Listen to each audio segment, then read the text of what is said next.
फारसारे हाणी घरू लुट नवरंगपुर जिला उमरकोट 8 नंबर वार्ड जमाई कॉलोनी रे सशस्त्र डकायती विलंबित राति फारसारे हाणी सुना अलंकार लुटि नहीं दुर्वृत्त जमाई कॉलोनी स्थित तार खालदार घरू होईछि ए डकायती सूचना अनुसार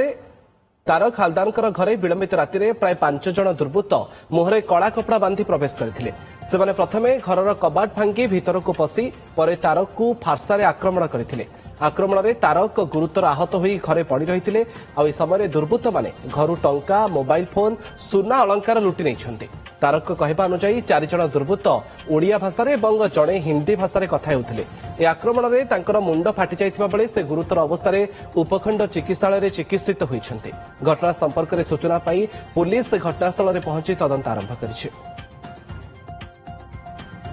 आम ये लगातार 3-4 थर एमती चोरी डकती है आम भयभूत अच्छु जदि सरकार तरफ आईन हिसाब रे जदि किसी जगिया देवे सेटा आमर भल हम आम भयभूत अच्छु आमर भल थी आम भय अच्छी डर रे अच्छी जदि आसबे सेटा भल हम आज ये भितर चोरी है जन को मारिकी पैसा पत्र मोबाइल जहाँ थिला सब नहीं गलानी।